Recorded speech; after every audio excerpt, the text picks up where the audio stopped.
Бүгүнкү биринчиден баарыңыздарды майрам менен куттуктап кетет. Не деген майрам билесиңер?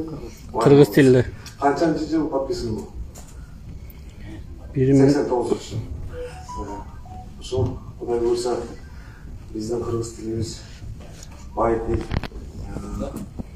Баарыбыз кыргызча сүйлөп, биздин балдарыбызды дагы кыргызча үйрөтөт дегендей. Урматтуу туугандар, иш сапары менен Жогорку Кеңештин депутаттары келген. Баарыңыздар тааныйсыздар. Эми мен алдын ала тааныштырып кетейин. Сулайманов Кудузбек Кошалевич, биздин депутатыбыз, Матраимов Искендер Исмаилович, Исапбек кызы Аида, Шойбеков Бакыт Каныбекович. Эми мындай кылайлык. Тартип болуш керек. Биз саат 6-га чейин иштедик бүгүн. Ар бир депутатыбызга сөздөн берелик. Андан кийин кандай бир вопростор бар болсо суроолор. Ошого биз бирден жооп ала бересиздер. Рахмат. Анда сөз Искендер Исмаилович сизге. Рахмат. Урматтуу жерлештер, урматтуу туугандар. Эми мындай сунуш бар. Эми төртөөбүздөн эле бир маселени көтөрөбүз. Аслында негизги суроолорду силерден күтсөк, туурабы? Кандай маселе болуп атат, эмне маселе болуп атат, кандай маселени биздин колубуздан кандай маселени чече алабыз, ошол суроо жооп кылса жакшы болобу деген да. Анан эми 2 күндөн бери биз өзү Нешик парламенттик ассамблеянын штаб-квартирасы Питерде да, биякта да. Анан ошо жылына биз 2 жолу келип, депутаттык корпустардан ошо бардыгыбыз 2ден ар бир постоянно комиссиясы бар, бул жерде комиссия бар. Ошонун ар бир депутат 2ден 3төн мүчөлөрү болот. Мүчөлөр жылда 2 жыл өтөт. Жазда өтөт, анан кийин күздө өтөт. Ошого очерк менен депутаттар келип, ошо комиссияга катышып, анан өзүнүн ойлорун айтат, өзүнүн сунуштарыбызды берип, кээ бир закондор кабыл алынат, ошолорго өзүбүз катышып, өзүнүн сунуштарды берип, ошонун жыйынтыгы менен кетебиз. Анан биз Абдулбек Абдрашев менен да сүйлөштүк. Биз кандай тартипти өткөрөбүз, эми биз кээ бир депутаттар окшоп официальный келгенибиз жок, жумуш менен келдик. Но бирок менен 2 коюн атабыз дагы ошо элдер менен да жолугуп, мына азыркы акыркы күндөрдө көп бир маселелер чыгып калды. Кечээки Россиянын президентинин баягы мобилизация деген, анан баягы 2 граждандуулук деген, анан биздин граждандардын көбүнө муналарды биз угуп атабыз, ошол жерде иштеп, Россиянын граждандары болгондорго бардыгына бүгүн повестка келип атыптыр, баарын чакырып атыптыр. Анан кийин Россиянын гражданы менен Кыргызстандын гражданы болгон 2 граждандыкты билесиңер укугуңарды. Көбүңөр бириңер бул жерде отурган бириң дагы бүгүнкү күнү Кыргызстандын гражданы деген паспортты тапшырбасыңар, туура? Ошондой эле силер Россиянын гражданы болуп жүрөсүңөр. Ошо окшогон маселелердин бардыгы бүгүн сүйлөшсөк, анан бүгүн биз МИДтин да представители отурат. Бул 3 ай болгондон кийин дагы каттоодон өтүш керек экен го. Ол боюнча буяк жооп берсе, анан кийин окшогон суроолордун бардыгына убакыт албай, биз депутаттар ушу баарыбыз миссиябыз, жумушубуз менен келдик, өзүбүзгө тиешелүү комиссияда иштейбиз деп. Анан силерден гана ушу жоопторду күтсөк, суроолорду деген. Биз колубуздан келишинче жоопторду берсек, балким бул жерде көп сунуштар болушу мүмкүн, көп сөздөр айтылышы мүмкүн. Эгер биз керек болсо, биз эртең барып, ушу 4 депутат эл менен жолуктук, биздин ошол жердеги жерлештер менен. Ал жерде ушундай маселе көтөрүлдү. Баягы башка жерде жүргөндө бизге керектүү Кыргызстан ошо биздин жарандардын, Россияда жүргөн жарандардын, теги Россияда эмес, бүт дүйнөдө кыргыздар жүрөт да, иштеп жүрүшөт. Ошолордун укугун кантип коргойбуз, ошолордун милдетин кантип тактап беребиз. Ошого маселелердин бардыгын эгерде закондун ченемдүү законго киргизе турган болсок, биз ошону законго отурган депутаттар, дагы башка депутаттар силерге кандай жеңилдиктер болсо, биздин колубуздан кандай болгондо жардам беребиз деген бир талкуу болсок деген сунуш бар. Анда ошо суроолордун бере берсеңер, биз колубуздан келишинче өзүбүздүн канчалык деңгээлде ошол билебиз, ошол силер берген суроолор, ошого карап жооп берсек. Анан кээ бир суроолорду билбей калып же болбосо биз эми адашып калбайлы деп баарын жазып алабыз. Анан кийин биз через Нурбек Абдрашитовичпи же через МИДпи же диаспоралардын чоңдору жетекчилери ушулар аркылуу кагаз түрүндө биз жөнөтүрсөк деген сунуш бар. Макулсуңар ошого? Анда биз силердин суроолорду күтөлү. Суроо Белгиле, анда бирден келип калды. Hoş gelipsizler, hurmatlı Kırgız eli ökülleri, депутаттары. Кубанычтамын, Нурбек Абдрашитов сизге чоң рахмат, ушундай мүмкүнчүлүк түзүп атканыңызга. Суроо бир 4-5 суроо бар, баардыгын бир эле берсем. Өзүм аты жөнүм Канат Карагулов, Кыргыз Республикасынын жаранымын, бул жерде убактылуу иштеп жүргөн мигранттардын биримин. Hurmatlı депутаттар, бұл суроо баарыңыздарга биринчи бул көйгөйлүү, бул жактагы мигранттардын эң жогорку көйгөйлүү маселелери бул документ, регистрация. Регистрацияны азыр коюп аткан кезде 3 айлык, 1 жылдык кылып коюп атабыз.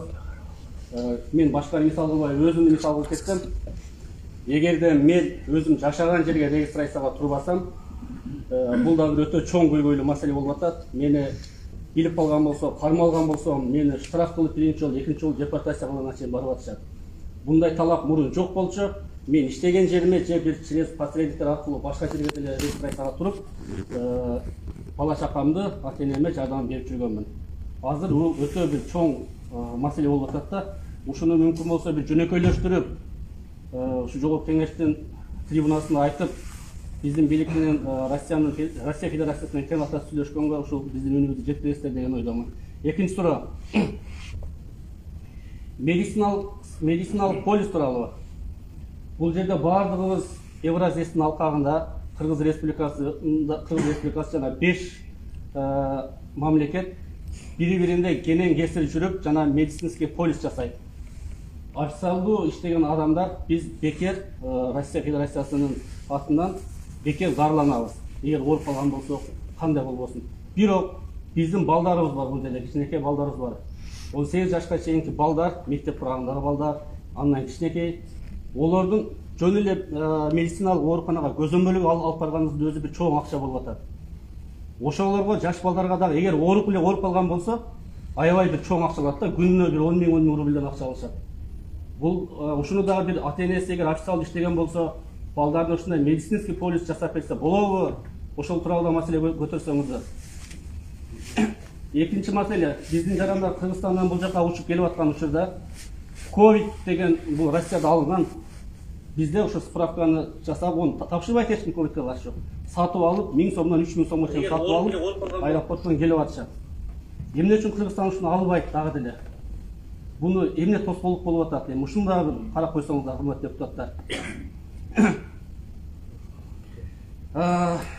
Үчүнчү суроо. Төртүнчү. Дагы бир суроо, эми урматтуу депутаттар, бул эми буну айтсам айтпасам бирок айтып кое берсем, биздин президент, урматтуу президентибиз мына мен сөзүм жалган болбош үчүн числолорун бери айтып берсем, 13 август 2022 жылы эл алдына чыгып 30 жылда болбогон биринчи жолу биз Кыргызстан бюджетинде вертолет жана МЧСке керектүү бир техникалар сатып алдык деп айтып атат. Ошол эле учурда 15 сентябрь 2022 жылы Путин менен жолуккан кезде бул Россиянын бюджетинен берилди деп атат. Кайсынысы чындык? Кимиси ишенсек болот. Ушул тууралуу да оюңуздарды айтып койсоңуздар. Чоң рахмат. Биринчи суроо боюнча. Биринчи суроо документаль регистрация боюнча. Бүгүнкү күнү 4 депутат отурабыз. Бул маселени биринчи очередде депутаттар коюп атат. Мунун үстүнө иштеп атат. Бул айрыкча баягы авария болду го, катуу авария болгондо бул маселе өтө чоң көтөрүлдү. Өтө катуу сөз болду. Өтө оор сөз болду. Ошол эле биздин тышкы иштер министрине, ошол биздин баягы посолго өзүңүздөр уктуңуздар да. Даже бир фракция менен бир эки фракция, даже биздин Кыргыз Республикасынын посолу кетсин деги чейин ошол жерде чечим сунушун беришти да. Бул маселе биринчи орунда турат, мунун үстүнө иштеп атышат. Құда қаласа, мен ойлаймын, бұл мәселе шешіледі деп ойлаймыз. Себебі бір еле группа депутат емес, осы жерде 90 депутат болса, 90 депутаттың барлығының номер бірінші бүгінгі күні осы мәселесі болды. Екінші, медициналық полис бойынша былтырда сөз болған. Бұны сұнышты біз депутаттар біріншіден ошол МИДке өреткенбіз, анан екіншіден Минздравға өреткенбіз. Анан бұл жөнді мен толық менің қабарым жоқ екен, бірақ бұның үстінен былтыр мен 6-шы сазықта депутат болғанмын да, ошонда бұл мәселе көтерілген. Біз спикерменен 6-шы чакырылыштын аяғында Россиядан Новосибирскіден Горно-Алтайскіге чейин барып келгенбизде ушусу көтөрүлүп, бүгүн спикердин контролунда турат. Ушул эле суроо берилген. Себеп баягы өзү регистрациядан өтөбүз, өзү медициналық кароодон өтөбүз, балдарыбызга ушундай болуп аткан деген бир суроолор туулган. Мен өзү билгенден айтып атам. Үчүнчү ковид боюнча мына биз кече учуп келдик. Биз да бардык справка тапшырдык. Бияка келдик, бирөө жарым справканы сурап койгон жок. Анан биз айтып атабыз, бул каяктан бул эмне себептен ушундай жасап атасыңар десек, бизге авиакомпания ушундай требует кылып атат дейт. Бул жерде бир өзүнчө бир баягы жемкорлук бар да, бизнес кылышып атат муну.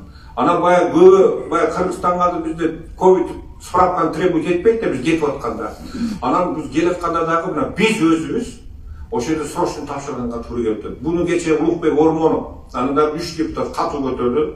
Жаңа министр, білесіңдер 2-3 күн бері жаңа министр болды. Өткен жұмада бір жаңа министр дайындалды. Ошол министрге ошону биринчи сен ушу суроого жооп, ушу маселени чеч деп ошого тапшырма беришти. Себеби ошол Минздрав Россия менен сүйлөшөсүңбү? Мисалы үчүн кээ бир чет мамлекеттерге Турцияга урсаң справка требует этпейт ковид. Ташкентке барсаң, башка мамлекеттерге барсаң, бир гана Россияга ушундай суроо ковид справкасын туруп атат. Бул жерден мен ачыгын айтып коеюн, өзүң айтмакчы бизнес кылып атат. Эми 4-чү маселе боюнча бүгүн биздин президентибиз ошол баягы Путин менен акыркы Самаркандда жолугушкан боюнча ошол баягы биз ушунча миллион бердик дегендин чечмелеп берди. Массалык маалымат каражаттарынан чыкты. Ошолдон бир өзүңөр карап койсоңор болот. Мен просто бир окуп кеттим, бирок азыр бүгүнкү ошол бүгүн кабар агентствосуна бул президент эл менен жакын болоюн, эл менен бирге болоюн деп керек болсо ар жумада журналисттерге жасаган иши, анан барып чыгып суроо тууруп калган ар бир суроого өзү жооп бергенге аракет кылып атат. Кече ушу 600 миллион деди беле кече Путин менен жолугушканда айтпады. Ошол суроого толук кандуу бүгүн жооп берди. Мына СМИден карасаңар, Фейсбукка чыкты да. Ошо мен айта турган жок. Кечиресиңер да акыркы суроомго алып кетти, бир сурооч кошумча мигранттар тууралуу дагы. Бул жакка келгенде азыркында Россиянын жаңы закону боюнча 2021-жыл 29 декабрда күчүнө кирген закону боюнча биз бир айдын ичинде регистрацияга туруп, ошол эле мезгилде медициналык кароодон жана отпечатка фотографированиядан өтүшүбүз керек. Бул жерде Евразиялык алкагында жанагы 5 атаган 5 өлкөлөр бири-биринде 3 айга чейин без регистрацияга жүргөнгө болот деген жери бар. Ошондо Россия Федерациясы менин бир айдын ичинде, эгер бир айдан бир күн өтүп кеткен болсо, мени чегерага чыгып кел деп атат. Ошондо менин Евразиядагы укугумду ким коргойт? Бул биринчи маселе. Экинчиси ушул жерде. Эгерде мен кайсы бир ооруга подозрение болгон болсо, мени ошол ооруканага тиешелүү ооруканага жиберет. Ал жер баардыгы бекер эмес. Жанагы медполис өтпөй. Ар бир караган анализдердин баардыгы билеген акча. Ушул жагында карап койсоңуздар, медполис качанган адам ооруп өлөм дегенде керекпи, же ушундай нерселерге да керекпи? Рахмат. Өзү негизи Евразиядын түзүлгөнү, мынау эски кишилер билебиз. Биз Евразия түзүлгөндө СССРдин түзүлгөндүгү деп чек ара жок болот деп. Ошондой тартипте түзүлгөн. Мисалы, бүгүнкү күнү чет мамлекеттен бир Кытай менен биздин алака жакын болуп атпайбы? Кийимдер келсе, биздин Кыргызстанга келгенде ал Кыргызстандын товары болуп, ошол жерде растамашка болуп, растамашка бүтүн ортодо түшүп, Евразиянын алкагынан анан кийин бөлүнүп берилет да. Илгери Союз убагында. Анан бул жерде bir-birин чегарадан өтүп атканда мынчалык катуу дагы текшербеш керек.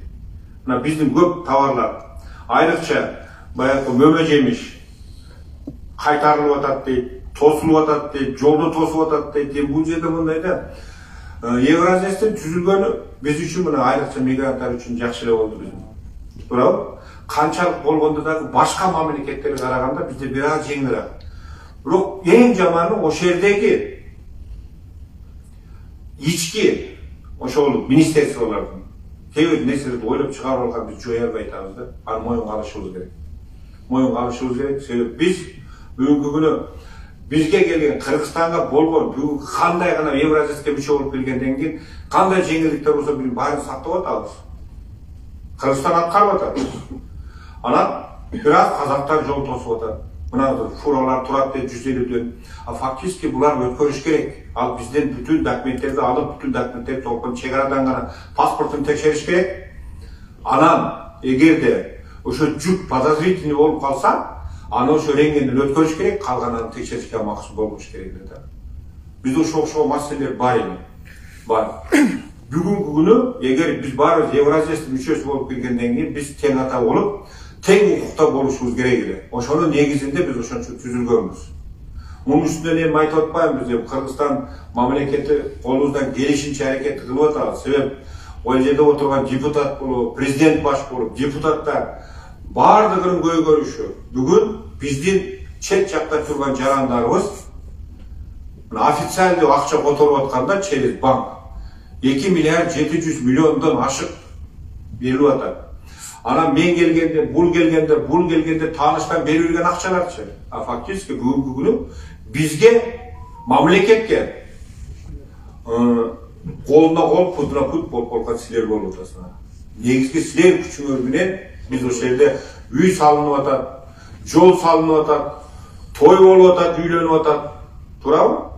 Эми бул барып, мына карагыла, ал көптөн бери силер ошол жерде жүрөсүңөр да. 5 жыл мурунку менен азыркы бир аз жеңилирээк. Барган сайын жеңил кетип атат. Анан баягы отпечатка буларды ал бизден да өзүбүздөн да кетип атат да. Келип алып, мерданча хулиганчылык кылып, же бир нарушение кылып, преступник болуп, ошондой болуп атабыз да, туурабы? Ошонун негизинде анан бир экинчи анан кийин бул жерге келип алып биз эми горячий эл экенбиз. Менде башка туугандар менен группа болуп урушуп атат. Ал өзүдөн дагы кетип атат да. Туурабы? Анан орустар ошон үчүн киргизип коюп атат, орус мамлекети бул жерде. Баары ошону кийин тапканга коюп болсун, регистрация убагында кылайын, колун отпечаткасын алып коеюн деп, баардыгын биз көбүнчө биз өзүбүздөн ham кетип калып атат. Бирок мен ойлойм, мына мен акыркы бир 20 жылдан бери мигранттарды билем, мигранттарды көрүп жүрдүм. Канча кыйын күндөрдө дагы биримдик болуп, бири-бирин жардам берип жүргөн да, мурун аз маалында. Эгерде ошол мына бир айдан бирөө келип калса, ошонун үйүндө жатчы эле, туурабы? Келип алып ошону барып жайлап, ошону ишке орноштургандан анан үйүнө барчу. Ал биз деле көбөйүп кеттик да. Бирөө болсо да көп болгондон кийин анан ар ким өзүнүн арабасын өзү тартат экен да. Анан бирөө жарым хулиганчылык кылып койду экен, эптеп ошол жака кеттик деп калат экен. Эптеп Россияга барса бир нерсе болор дейт экен. Же болбосо Кыргызстанда кичине бир нарушение кылып, бияка качып келгендер болуп атат. Ошол маселелер, көйгөйлөр көп да, өзүбүздөн да бар эми. Бирок Кудай кааласа бир 5 жылдан мурунку менен азыркы өзгөчөлүгү бар. Дагы бир 2 жылдан кийин будан дагы жеңил болуп калат. Ушул.